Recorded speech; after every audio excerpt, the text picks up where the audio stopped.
వాళ్ళు అవినీతి నిరోధక శాఖకు భారీ అవినీతి తిమింగలం చిక్కింది. 1 కాదు 2 కాదు ఏకంగా 5 కోట్ల రూపాయల లంచం డిమాండ్ చేసి మొదటి విడతలో 25 లక్షలు తీసుకుంటూ ఏసీబీకి దొరికిపోయాడు ఒక అధికారి. దానికి సంబంధించిన బ్రేకింగ్ ఇది. విజయవాడలో ఏసీబీకి చిక్కారు tribal welfare ENC. Ekalavya schools అభివృద్ధి పనుల కోసం 5 కోట్ల రూపాయలు డిమాండ్ చేశారు ఈఎన్సీ శ్రీనివాస్. చివరికి 50 లక్షలకు డీల్ చేసుకుని 25 లక్షలు తీసుకుంటూ దొరికిపోయిన ట్రైబల్ వెల్ఫేర్ చీఫ్ ఇంజనీర్ని స్క్రీన్పై చూస్తున్నారు. భీమవరం కాంట్రాక్టర్ కృష్ణరాజు ఏజెన్సీలో ఏకలవ్య స్కూల్ నిర్మించే కాంట్రాక్ట్ దక్కించుకున్నారు. నిర్మాణం పూర్తి కావడంతో బిల్లుల కోసం వెళ్ళగా ట్రైబల్ వెల్ఫేర్ ఈఎన్సీ శ్రీనివాస్ కొర్రీలు పెడుతూ వచ్చారు.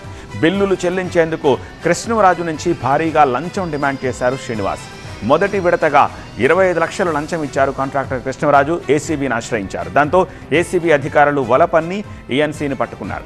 ఏపీలో 5 కోట్లు డిమాండ్ చేసి 25 లక్షల లంచం తీసుకుంటూ పట్టుబడడం ఇదే తొలి కేసు.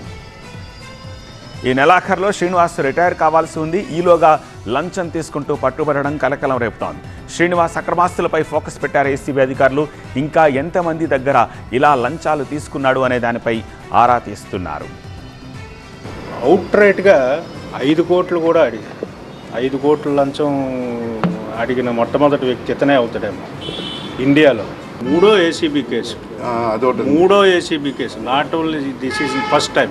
ఇంతకుముందు ఒక ట్రాప్ కేసులో ఇన్వాల్వ్ అయి ఉన్నారు, అలాగే ఒక అసెట్ కేసులో ఇన్వాల్వ్ అయి ఉన్నారు, అలాగే దిస్ ఈజ్ థర్డ్ టైం. మాకు తెలుసుండగా నేను వచ్చి రిసీవ్ వచ్చిన మా సార్ వచ్చిన ఈ మధ్యకాలంలో ఇప్పుడే చూడలేదు. మేము కూడా ఇంత 5 కోట్లు డిమాండ్ చేయడం, మరి దాంట్లో 5 లక్షలు తీసుకోవడం అనేది ఇదే ఫస్ట్ టైం మాకు తెలిసినంత.